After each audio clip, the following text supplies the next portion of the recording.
there's a lot to say about Gothic literature. Again, this is a subject that you could teach a couple different semesters on, depending on which area of Gothic literature or whatever you focus on, which authors and everything. Certainly, there are semesters upon semesters. So I'm just going to talk some about the origins of it and some of the influences that we have still with us today from this. So Gothic literature actually predates Romantic literature. If you're being specific or strict about, Romantic period and Romantic era, Gothic literature really predates it. The first Gothic novel is considered to be Horace Walpole's the Castle of Otranto, which was 1764. Now, if you watched either the episode 6 of the Iconicast podcast or the little cutout video I did, The Monsters of the Enlightenment, Part 1, you know that we're dealing with, to a large degree, a reaction to the Enlightenment. So remember, the Enlightenment comes about after the Middle Ages and the Renaissance, and the Enlightenment is about privileging rationale, logic, really going after things scientifically. The whole scientific method is eventually developed and so forth. And specifically in Europe, or especially in Europe, I should say, it's very much characterized by a rejection of religion. As I said in the podcast, that's not so much the case over in the United States, because we certainly were founded on Enlightenment principles. As I said, all of our founding fathers, had some sort of touch with the Enlightenment, if not really strong figures of the Enlightenment, like Thomas Jefferson, at least some sort of touch with it.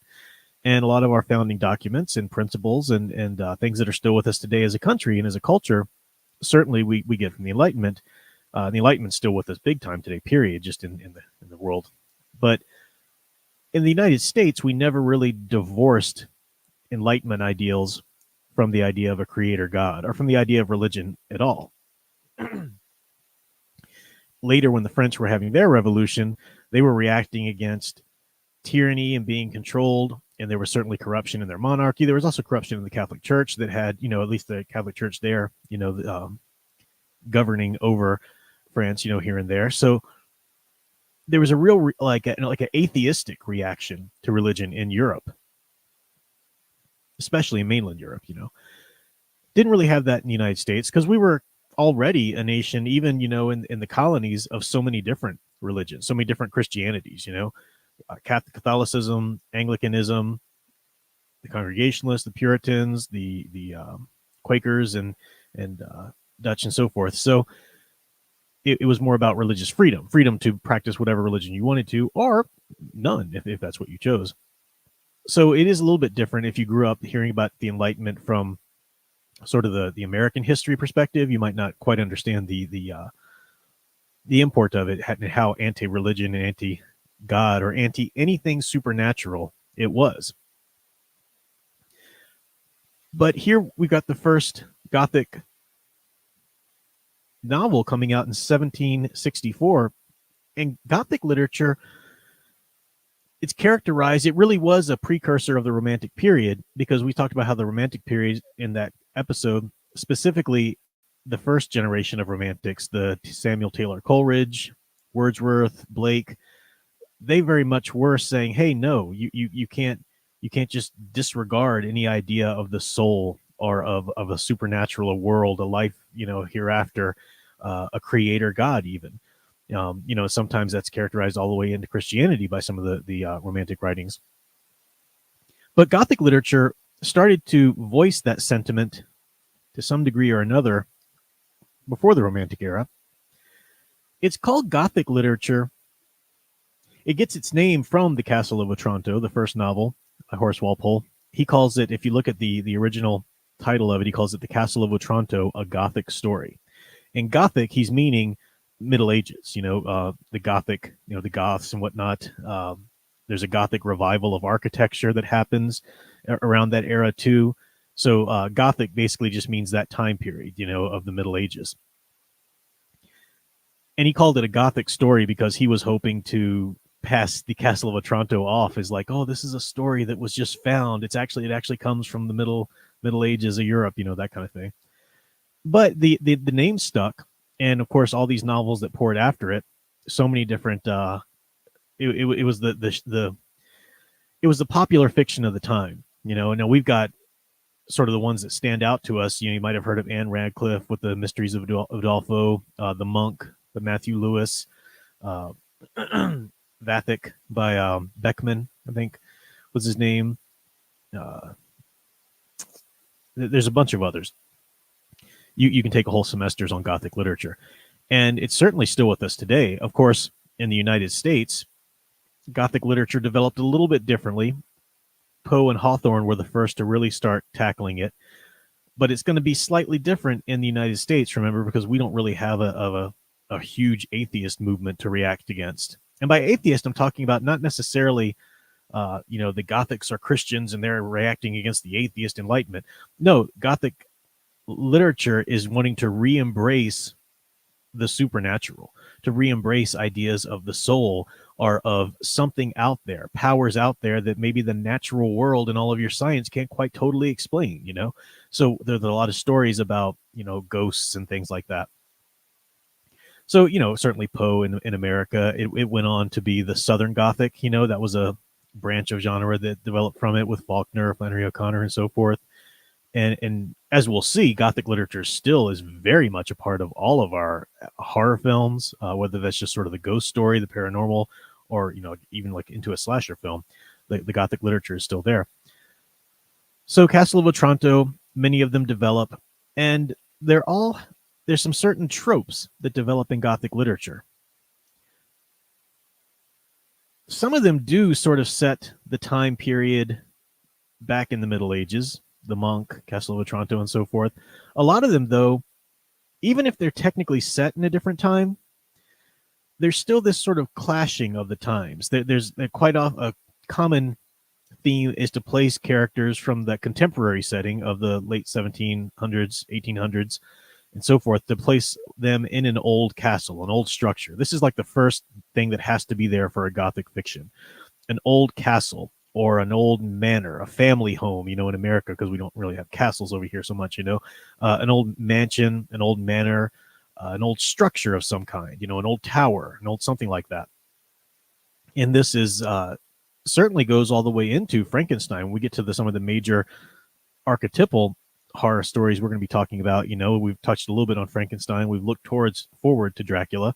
I mean, we have the Castle Frankenstein, even though it wasn't as prominent in the book, there was an actual Castle Frankenstein that influenced her. And when it went on to Universal and into the monster movies, Castle Frankenstein, yeah, it's the big lone watchtower that Victor, or Henry Frankenstein, creates the creature in. There's Castle Dracula, of course. That's certainly in the movie, in the books, and so forth. So there's always this old structure. And the old structure itself is just this big multivalent symbol. It can really signify a bunch of different things. On the one hand, it can be looked at, depending on the story, as sort of the human psyche.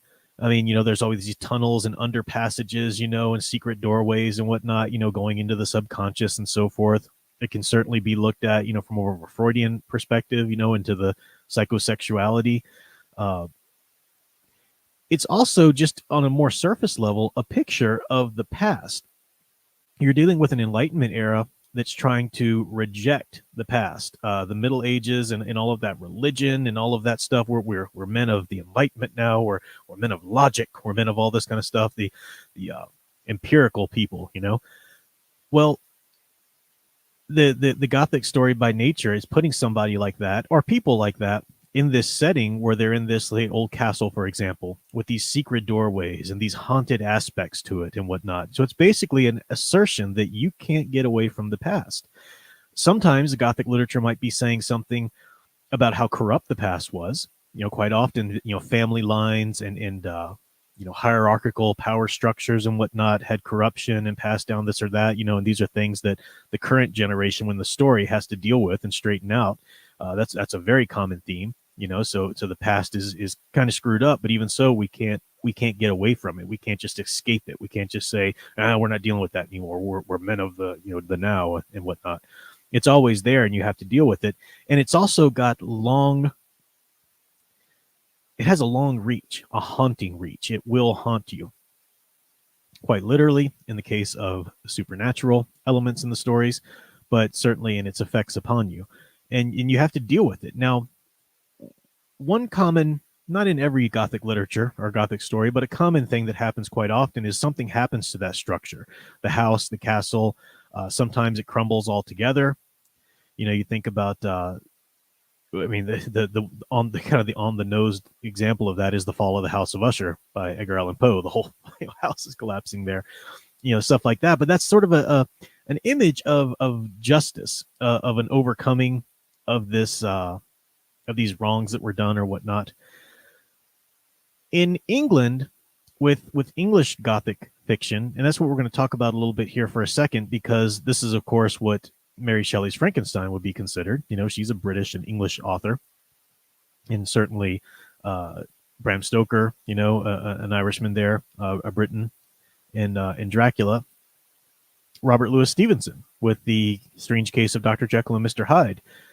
These three novels right there really give us our trinity of horror icons, archetypes that I would argue are the fundamental, the foundational horror archetypes, that if you don't understand these three archetypes, the vampire, the creature, the creation, or the dual identity, if you don't understand the three of those, vampire, Frankenstein, werewolf, then you don't really have a good understanding of horror at all, because it doesn't matter if you're dealing with like a current day slasher film or paranormal investigation film or whatever.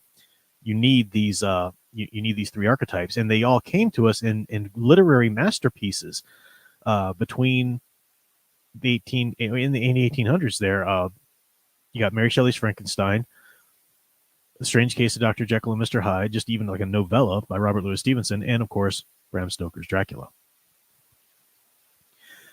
Now, in English Gothic literature, one of the things that a lot of scholars will say it's characterized by an anti-Catholicism. And there is a rampant anti-Catholic vein and theme in specifically English Gothic literature. Now, it's not in all English Gothic literature. I would argue it's not quite as prevalent as some people think it is. Certainly somebody like Anne Radcliffe, that woman just hates the Catholic Church. But it would make sense for that kind of theme to be there in the English literary Gothic, because the English is just, they're nationalistically Protestant. It was, you do not want to be a Catholic in England at certain time periods in the history, my goodness. And if you were, you did so secretly.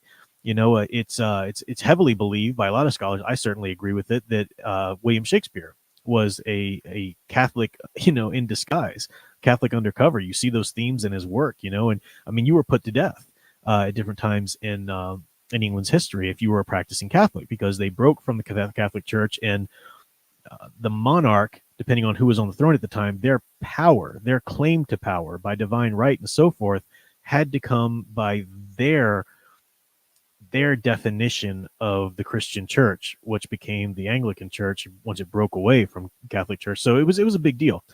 Around this time, around like Anne Radcliffe's time, for example, you do have the Catholic Emancipation Act, things going through where, you can practice, as a Catholic, but you're still a second-class citizen for all intents and purposes. So it makes sense that there would be sort of an anti-Catholicism vein in some of the English literary Gothic works. Even so, though, something like Matthew Lewis's The Monk, for example, you've got, one of they love to talk about sort of a corrupt monk or a corrupt priest or, something like that. Well, newsflash, priests and monks are human.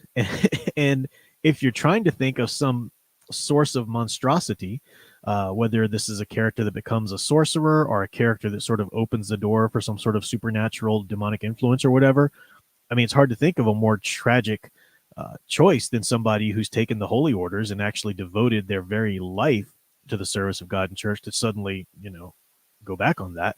So it makes sense that would be there. The point, though, in all of Gothic literature is that it is very much a harbinger of divine justice.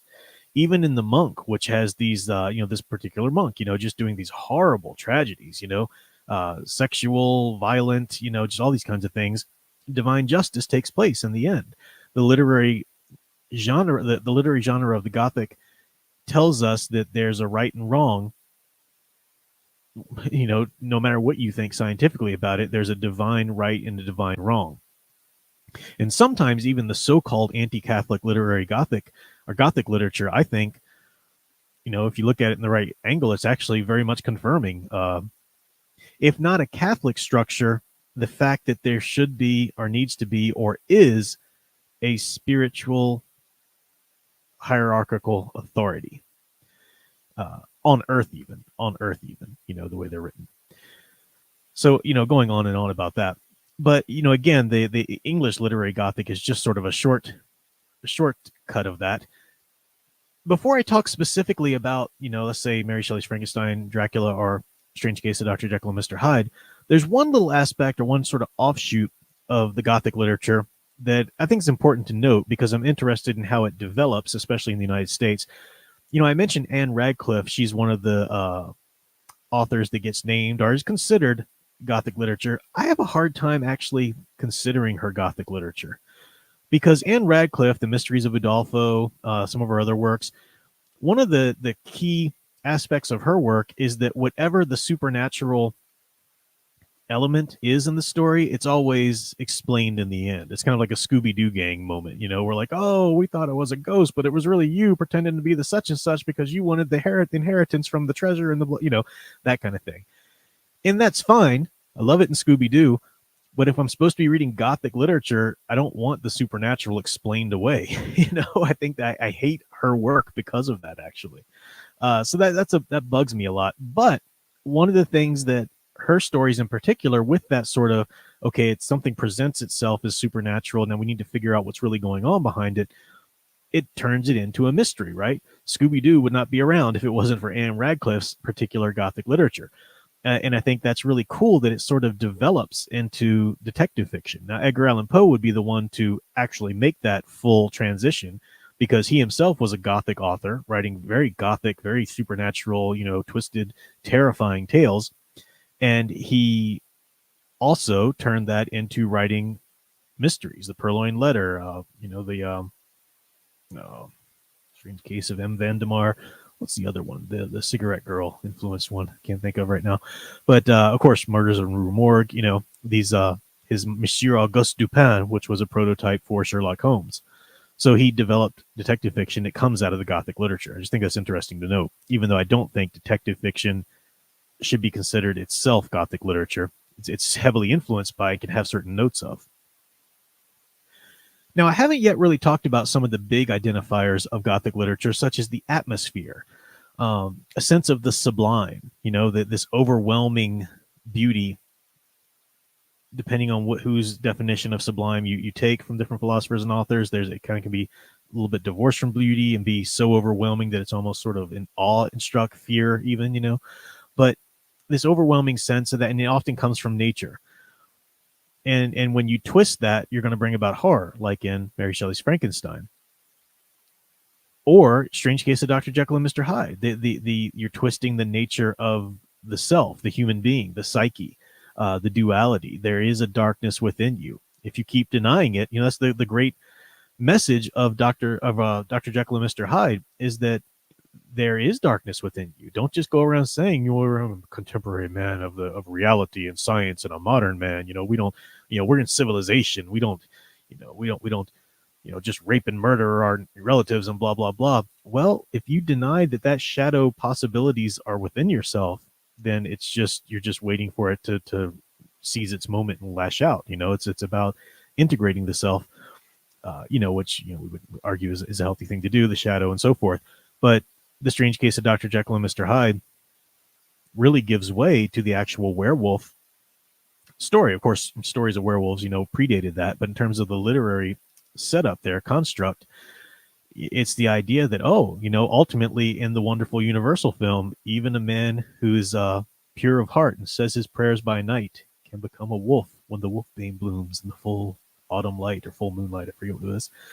So even the best, most well-intentioned person out there, if you don't acknowledge and put to work your dark side, the werewolf will strike. It's coming for you, and for those who love you or who you love, because it's inside of you, it's terrifying, so that's there as well.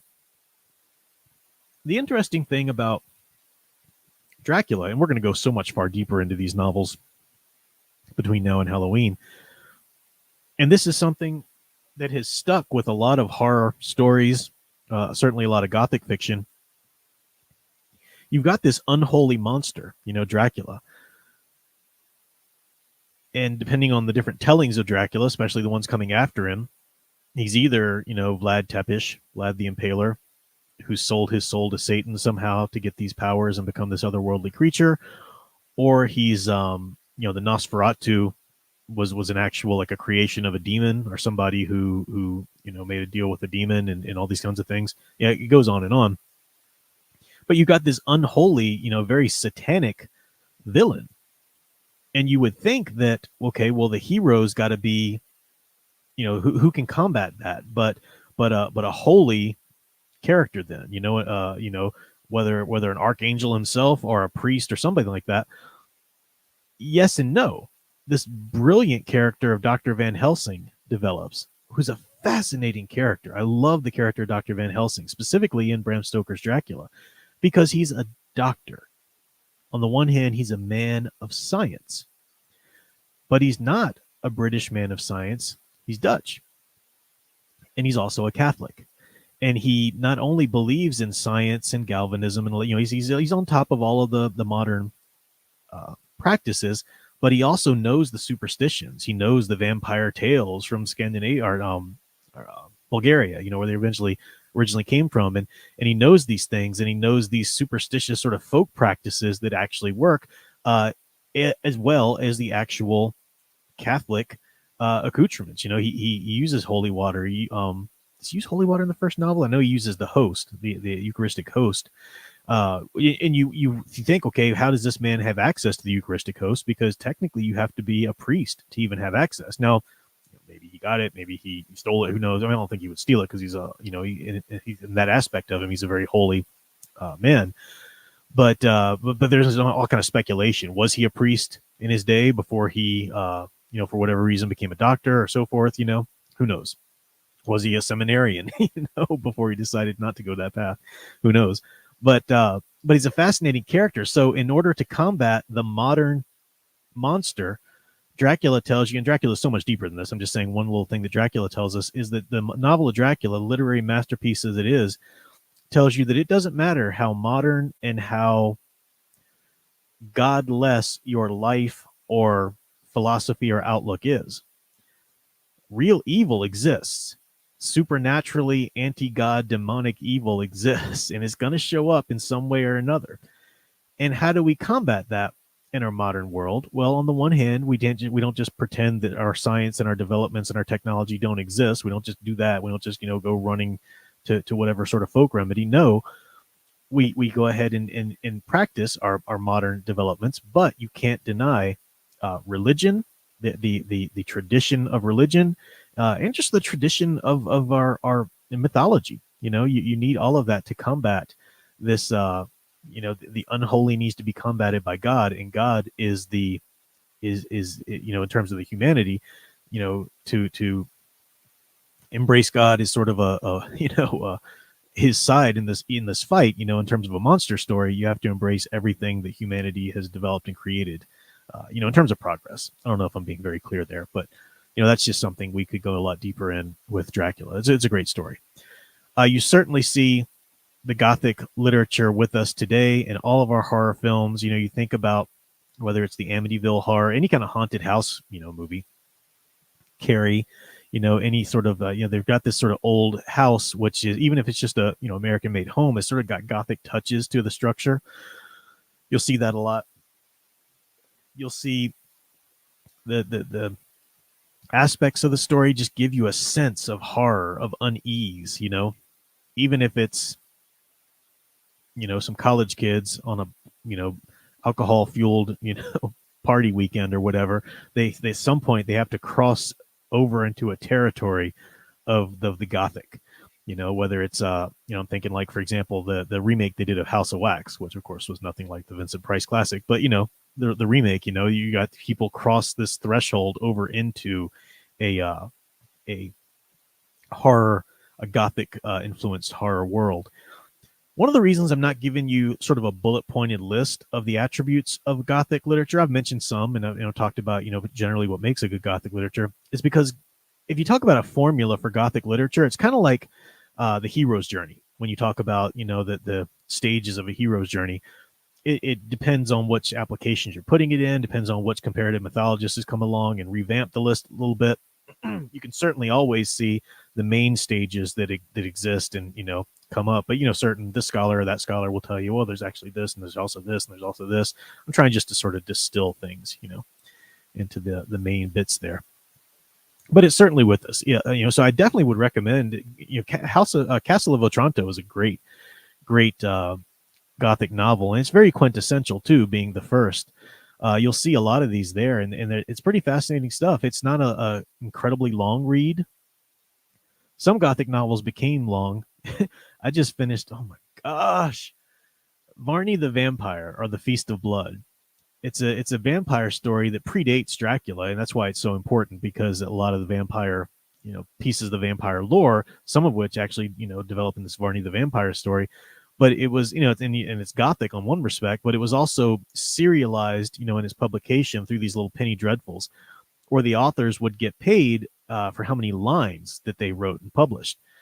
So, oh my gosh, every time a character stops to scratch their forehead, it's recorded, and there's no time jumps. We're going to narrate every moment, and then they woke up and they had breakfast, and on their way to go do this thing that they just said they were going to do, we're going to tell you about what happened there. And by the way, one of them was reading a book at the time, and here's the story that happened in the book they were reading, which is completely unrelated to the story, but because they just wanted to stretch it out. There's a hard copy now that you can buy. And it's like, it comes in a freaking box. It's just like so big, because, all at once you put together all the serializations together. But that's an outlier. Something like that existed because what people would actually have in their hand at any one given time was just the one little chapter, the one little increment of the serial. So in general, they're going to be short like that. Anne Radcliffe, she's a very verbose writer. Like I said, I'm not big into her story, but her Mysteries of Udolpho, it's a pretty thick one. But for the most part, they're not that bad. I mean, I've got here's an example: 3 Gothic novels, all in one little. This is an old edition, it's great. Castle of Otranto, Gothic, and John Polidori's The Vampire. So, they're not long reads. They're great. You can find them in their public domain for the most part. So you can find audiobooks on YouTube if you're not a reader, if you want to do the audio thing. Of course, Audible has a lot of great editions of it. But I recommend, especially now, August, as we're starting to go into the back to the school and our wonderful Halloween, read a good Gothic literature, read a good Gothic novel as a way of sort of breaking into the season. It'd be a great way to do it. And you've got all the monster movies you want and stuff like that coming up. But Gothic novels, or if you just want to jump right into Frankenstein or Dracula, they're Gothic as well. Strange Case of Dr. Jekyll and Mr. Hyde, of course, is great. It is a novella. I've got a couple different editions, and some of them, of course, it's good to get, with other tales by Robert Louis Stevenson, who was a very prolific author. I mean, he's Treasure Island, Kidnapped, The Black Rose, and so forth. But I love this little edition I've got just because of the artwork, sort of like a edition you would get in like a child. But it's the full story too, believe it or not. So anyway, easy reads. I recommend them, definitely.